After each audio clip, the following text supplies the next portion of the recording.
Assalamualaikum warahmatullahi wabarakatuh. Yo koso, kira-kira doki-doki, puyo-puyo, mochi-mochi, waku-waku wasai. Kembali lagi bersama saya lagi, Dava lagi. Oke, sebelumnya perkenalkan kembali nama aku Raihan Muhammad Dava.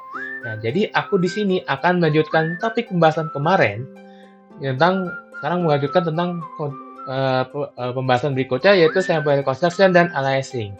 Nah, sebelumnya kita sudah menjelaskan definisi tentang sampling dan reconstruction. Nah, sekarang kita akan melihat bagaimana bagaimana fungsi ini diimplementasikan kepada permasalahan yang akan kita bahas pada berikutnya.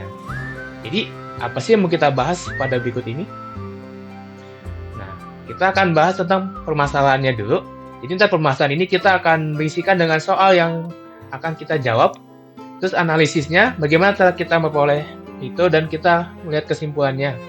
Yaitu bagaimana dari semuanya ini kita rangkup dalam satu sesi. Nah, kita lihat dulu nih permasalahannya ya. Jadi, permasalahannya tuh kayak gimana sih dalam menggunakan sampling, reconstruction, dan aliasing? Jadi, ada soal nih. Jadi, kita tuh punya sebuah analog signal yang memiliki nilai XAT itu sama dengan 5 ditambah 4 sin kali 50 VT tambah V per 4 ditambah 3 cos 250 VT. Nah, dengan frekuensi sampling Fs sama dengan 200 Hz untuk menghasilkan sinyal waktu diskrit seperti pada gambar berikut ini. Nah, apa sih aja masalahnya yang kita hadapin? Pertama, kita tuh punya ketahui XAT itu kita punya masalah itu tentukan nilai dari Xn versi sampling dari XAT. Nah, pada pembahasan sebelumnya kita tahu XAT itu sama dengan 5 tambah 4 sin kali 50 VT tambah V per 4 tambah 3 cos 250 VT. Nah, simple ini pertanyaannya karena tadi kita punya sebuah fungsi Fs itu sama dengan 200 Hz. Maka kita tinggal kalikan, kita bagikan, ubah bentuk T-nya itu. Ingat, T itu adalah kebalikan dari 1 per frekuensi. Jadi, kebalikan 1 per frekuensi itu sama dengan T. Maka kita substitusikan menjadi N per 200. Jadi, kita peroleh Xn itu sama dengan 5 tambah 4 sin kali 50 V N per 200 tambah V per 4 ditambah 3 cos 200 kali 250 V N per 200. Maka kita simplifikasikan jadi yang hal lebih sederhana menjadi Xn sama dengan 5 tambah 4 sin kali N per 4 V 4 sin NV per 4V tambah V per 4 ditambah 3 cos 5N per 4 V. Nah, selanjutnya ini adalah gambarkan plot signal analog XAT pada waktu yang sesuai. Jadi kita di sini sudah punya plotnya dan dapat kita lihat bahwa ketika dia sudah melewati 0,02 dia akan amplitudenya dari atas, dari titik ke atas dari titik ke bawah, terus kembali lagi ini ke titik ke atas dan ini kembali ke titik ke bawah. Nah, jadi sinyal analog ini yang biasa kita kenal itu kayak gelombang-gelombang pada umumnya. Dari atas ke bawah, terus ke atas lagi, ke bawah lagi, dan ke atas lagi. Dan dalam satu periode, S-nya itu sama dengan 0,2 second. Dengan amplitudenya maksimalnya hampir 12 dan minimumnya hampir minus 2. Nah, jadi sebenarnya aku mau ada suatu penjelasan seperti di sini. Nah, ini merupakan hasil dari source code codingnya ini yang kita bahas untuk nomor 2. Jadi kita punya durasinya itu setiap itu 0,1 setiap parameternya itu. Dan kita lihat nih dengan analog signalnya kita menggunakan 5 NP sin. Jadi NP itu menggunakan 6V, VV dan 4 dan ini pakai cos. Nah, ini kita bisa gambarkan sebagai analog signal. Lalu kita gambarkan analog signalnya jadi figur fixed size 10⁻6 dari analog, XAT, Bmin, ini ya, dan sebagainya. Ini merupakan dari bentuk hasil dari plot dari analog signal seperti ini. Ini gambarnya merupakan hasil dari ini. Oke, kita lanjut ke pembahasan berikutnya. Nah, gambarkan plot signal discrete Xn sebagai direct discrete. Simpelnya, signal discrete itu kita membentuk suatu sampel. Seperti tadi pada gambar 2 ini dia tidak ada sinyal tidak ada pembagian sampelnya karena ini merupakan sinyal analog. Tetapi setelah kita berubahnya jadi DAC atau analog ADC, analog to digital, dia akan membentuk sampel-sampel seperti ini, dan dia akan membagi pecahannya beberapa sampel. Ada berapakah sampel di sini, teman-teman? Di sini ada 1, 2, 3, 4, 5, 6, 7, 8, 9, 10, 11, 12, 13, 14, 15, 16, 17, 18, 19. Jadi kita memperoleh ada 19 sampel yang kita peroleh dari sinyal analog dari sini menuju ke sinyal digital. Nah, atau sinyal discrete yang kita kenal. Nah, caranya juga sama, kita menggunakan dari Python juga. Seperti ini kita memperoleh dengan kita frekuensinya 200 dengan durasinya itu 0,1 second. Kita menggunakan time factor jadi NP line space. Nah, ini kita arrange ini n-nya, duration itu kita indikasikan duration sampai fs. Nah, analog signalnya kita peroleh tadi sama seperti yang sebelumnya. Ini sama juga. Nah, tapi kita akan berubah dari sinyal analog menjadi sinyal digital. Maka kita menggambarkan ini menjadi seperti ini. Ini sama juga. Ini merupakan hasil dari ini. Oke, bagus. Nah, sekarang kita lanjut ke pembahasan masalah berikutnya. Jadi apa nih masalah berikutnya nih, teman-teman? Nah, sekarang tentukan TFTH, DTFT atau Discrete Time Fourier Transform, atau kita menggunakan X kali omega. Nah, rumus simpelnya adalah X itu J omega itu sama dengan dari sigma n min hingga ke hingga dari xn pangkat min j hingga ke n. Nah, kita tadi sudah peroleh xn pada ini, kita sudah peroleh xn 5 tambah 4 sin v per 4 n per 4 v tambah v per 4 tambah 3 cos kali 5n per 4 v. Kita peroleh dari diketahuinya, kita ubah dari xn menjadi x omega. Bagaimana caranya? Jadi kita punya pertama itu konstan dari 5 sini, alias ini. Karena ini bentuknya konstan, maka kita cukup mengalikannya 2V kali theta omega. Nah, sedangkan dari fungsi sinusnya dengan frekuensi normal 25 Hz-nya menggunakan IDT Euler.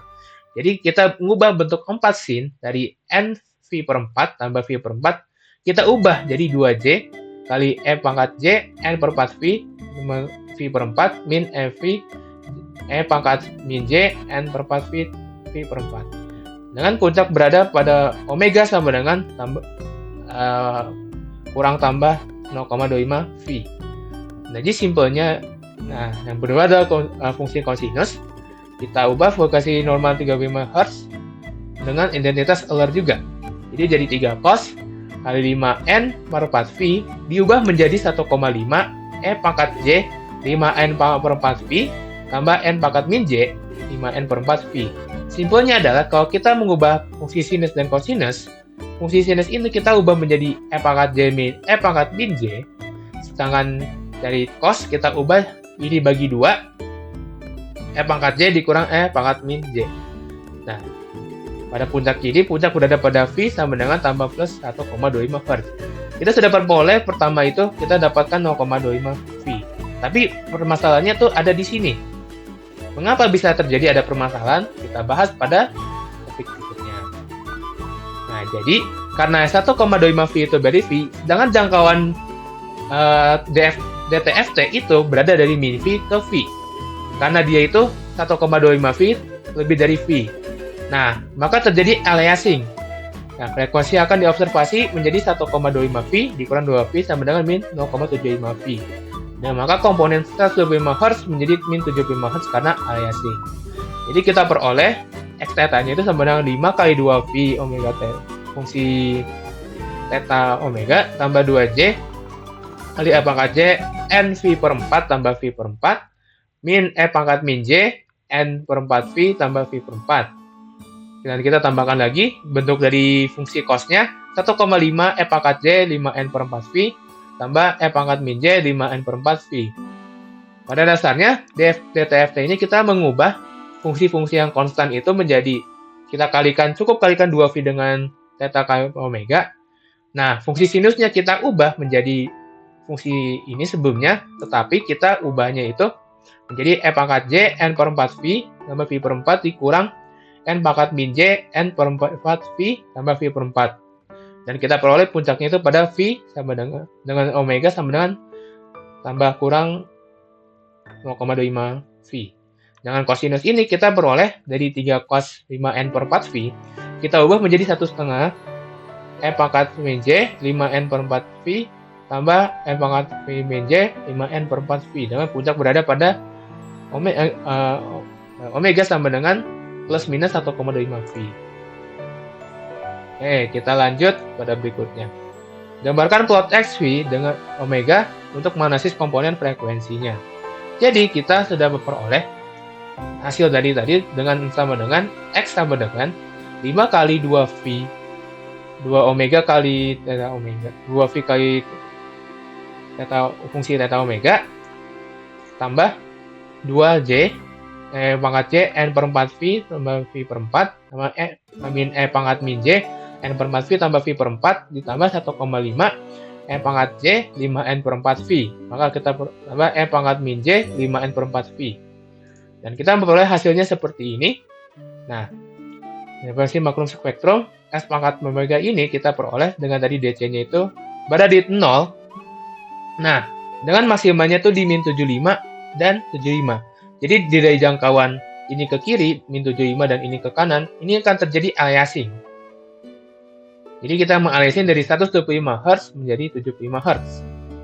Dengan komponennya itu 25 Hz ini. Nah, ini fungsi pada phase spektrumnya. Jadi karena di sini tadi min 75 itu aliasing, terus ke belakang dan sini jadi aliasing juga. Maka dia akan seterusnya dari sini ke kiri itu menjadi aliasing. Dan sebelah kanan jadi aliasing. Karena Fs itu 200 Hz di bawah dengan menggunakan Nyquist theorem, yaitu Fs itu harus 2 kali lipatnya ya. 2 kali, dia harus di bawah 2 kali Vmax ya, alias 2 kali 1,5 sama dengan 250 Hz. Bagaimana cara memperoleh plot seperti ini? Kita akan buka VS Code kita seperti ini. Nah, jadi kita mengimport lagi bentuk signal sama juga seperti nomor 2 dan 3 menentukan Fs dan duration-nya. Nah, tapi bedanya adalah di sini kita akan menggunakan plot ini, NBS dan sebagainya. Ini untuk yang magnitude spektrum. Untuk phase spektrum kita akan menggunakan NP angle juga, tetapi kita akan mengubahnya ini. Nah, ini seperti ini jadinya bentuknya. Nah, kita akan memperoleh gambar seperti ini. Jadi atas ini bagaimana bentuk magnitude spektrumnya yang tadi aku bahas. Dengan min 75 kelebih itu jadi aliasing atau 75 plus jadi aliasing juga. Dan yang di bawah ini juga sama. Di bawah dari min 75 harus itu jadi aliasing juga, dan di atas 75 jadi aliasing. Oke. Nah, setelah kita bahas masalah permasalahan yang terjadi, kita akan menganalisis prosesnya. Jadi gimana sih kita memperoleh proses-proses yang kita dapat dari tadi? Nah, pertama kita menentukan komponen sinyalnya dulu. Ya kan, komponen DC-nya tadi 5. Nah, komponen sinusoidalnya itu 25 Hz, dari 4 sin, 50 Vt, 5 V per 4, dan komponen kosinus 125 Hz. Itu 3 cos, 250 Vt. Bagaimana cara mengambil sampelnya? Jadi sinyal itu diambil sampelnya pada 200 Hz. Nah, dengan kriteria Nyquist atau Nyquist theorem, untuk menghindari aliasing, kita memerlukan frekuensi pengambilan sampel minimal 2 kali komponen frekuensi tertinggi. Frekuensi tertinggi dalam sinyal kita adalah 125 Hz. Nah, laju Nyquist-nya itu adalah 2 kali 125 Hz sama dengan 250 Hz. Nah, karena frekuensi pengambilan sampel kita itu adalah di 200 Hz. Itu kurang dari laju Nyquist 250 Hz, maka terjadi aliasing untuk komponen 125 Hz. Nah, efek aliasing ini kita peroleh dari hasil tadi. Karena 125 Hz itu dia memiliki kelebihan dari V, maka kita aliasing jadi 200 min 125 jadi 75 Hz. Nah, dan bisa frekuensi ternormalisasi 1,5 Hz itu dialiasing lagi. Jadi min 0,75 Hz karena 25 V. Karena jadi kurang dari V. Nah, ini berarti komponen kosinus 125 Hz itu muncul sebagai komponen 75 Hz dalam sinyal sampel. Nah, menggunakan analisis DFT-nya, DTFT-nya ini menunjukkan komponen spektrum pada 0 Hz, DC plus minus 25 Hz itu dari komponen sinusnya, dan dari kosinus 125 Hz karena di aliasing menjadi 75 Hz plus minusnya. Nah, aliasing berarti kita tidak dapat merekonstruksi sinyal asli secara sempurna dari sampel-sampel. Nah, ini berikut implikasi praktisnya. Jadi, aliasing itu menunjukkan mengapa pemilihan frekuensi pengambilan sampel yang tepat sangat penting untuk pemrosesan sinyal digital. Untuk menghindari aliasing, nah, kita perlu itu meningkatkan frekuensi pengambilan sampel jadi minimal 250 Hz, bukan 200 Hz. Karena tadi minimalnya aja 250 Hz. Nah, habis itu menerapkan filter anti-aliasing sebelum mengambil sampel untuk menghilangkan komponen frekuensi di atas 100 Hz. Karena tadi kita menemukan sampel yang berada di lebih dari 100 Hz, yaitu 105 Hz. Nah, sebelum aku mengakhiri pembahasan kita kali ini, aku hanya menyampaikan suatu kesimpulan. Nah, kesimpulannya adalah, jadi sinyal analog itu terdiri dari komponen DC, 5, komponen 25 Hz, dan 125 Hz. Nah, tadi karena ada aliasing, frekuensi sampelnya cuma 200 Hz, sedangkan kita butuh minimal 250 Hz dari komponen 125 Hz ini, kita harus, maka terjadi aliasing juga ya.